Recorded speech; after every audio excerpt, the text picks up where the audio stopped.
Hi friends, welcome to Neelambari's kitchen. இன்றைக்கி நம்ம சுவையான காரசாரமான நாட்டுக்கோழி ரசம் எப்படி செய்கிறதுன்னு பார்க்கலாம்.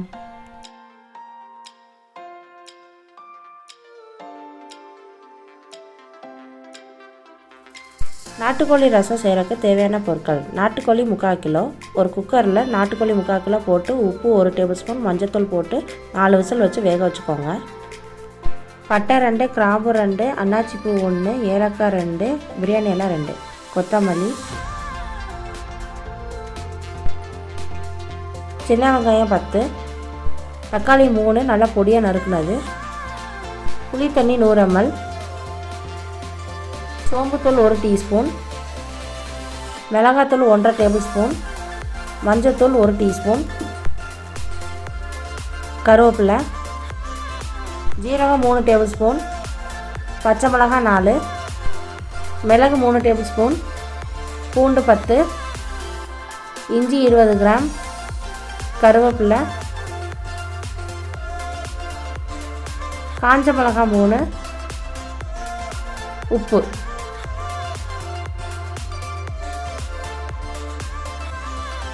நான் ஏற்கனவே சொன்ன மாதிரி ஒரு குக்கரில் நாட்டுக்கோழி போட்டு 1 டேபிள் ஸ்பூன் உப்பு, 1/4 டீஸ்பூன் மஞ்சத்தூள் போட்டு 4 விசில் வச்சு வேக வச்சுக்கோங்க.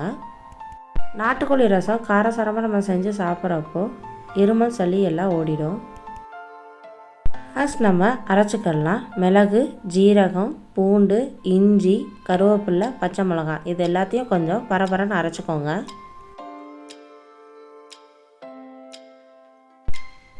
இப்படி 1-2 அரைச்சிட்டு இதை தனியாக ஒரு பவுலில் எடுத்து வச்சுக்கோங்க.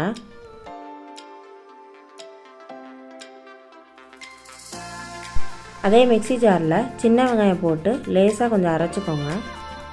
இதை நம்ம அம்மி இருந்தால் அம்மியில் கூட நம்ம அடித்து வைக்கலாம். இப்போ நான் மிக்சியில் அடிச்சிருக்கேன். இதை ஒரு பவுலில் எடுத்து வச்சுக்கோங்க. இப்போ நம்ம நாட்டுக்கோழி ரசம் செய்ய ஸ்டார்ட் பண்ணலாம். ஒரு கடாயில் நல்லெண்ணெய் ஊற்றிக்கோங்க. நாட்டுக்கோழி சமைக்கிறப்போ நல்லெண்ணெய் விட்டு சமைச்சா நம்ம உடம்புக்கு ரொம்ப நல்லது. இப்போ எண்ணெய் சூடு ஏறிடுச்சு. நம்ம ஸ்பைசஸை போட்டு பொரிச்சிடலாம். இப்போ சோம்புத்தூள் போட்டு நல்லா பொரிய விடுங்க.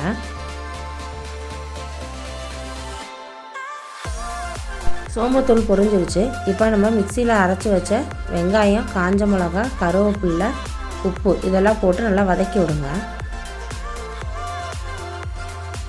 காஞ்ச மிளகாய் போடுறப்போ கிள்ளி கூட போடலாம், இன்னும் கொஞ்சம் காரம் இறங்கும். அது உங்கள் பிரியத்தை பொறுத்து. வெங்காயத்தை 3-4 நிமிஷம் நல்லா வதக்கி விடுங்க. நல்லா வதங்கட்டும். நாட்டுக்கோழி சமைக்கிறப்போ சின்ன வெங்காயம் போட்டு சமைச்சா நல்லா டேஸ்ட்டாக இருக்கும்.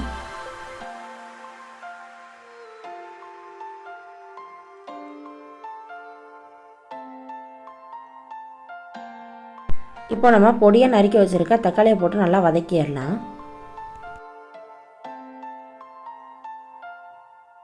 தக்காளி உருவமே தெரியாமல் நல்லா வதக்கி விடுங்க. இந்த நாட்டுக்கோழி ரசம் நம்ம காரசாரமாக செஞ்சு குடிக்கிறப்போ நஞ்சு சளி எல்லாம் ஓடிடும். சின்னவங்களும் குடிக்கலாம், பெரியவங்களும் குடிக்கலாம். இப்போ நம்ம மிக்சியில் 1-2 அரைச்சி வச்சா மிளகு, சீரகம், பூண்டு இதெல்லாம் இருக்குல்ல, அதை போட்டு நல்லா வதக்கி விடுங்க. பச்சை வாசனை போகிற வரைக்கும் நல்லா வதக்கி விடுங்க.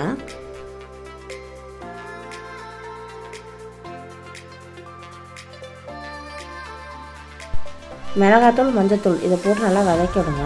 மிளகாத்தூள் இது ஆப்ஷனல் தான். உங்களுக்கு மிளகாத்தூளோட டேஸ்ட்டு போதும்னாலே விட்டுறணுங்க. இப்போ நம்ம புளி தண்ணியை சேர்த்து நல்லா மிக்ஸ் பண்ணி விட்டுறலாம்.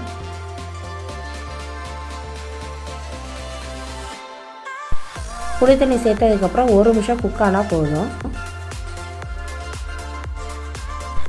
இப்போ நம்ம குக்கரில் வேக வச்ச நாட்டுக்கோழியை சேர்த்துடலாம்.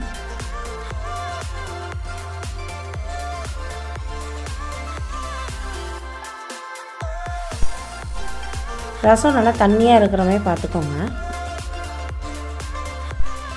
ஒரு 2 நிமிஷம் நல்லா கொதிச்சு வரட்டும்.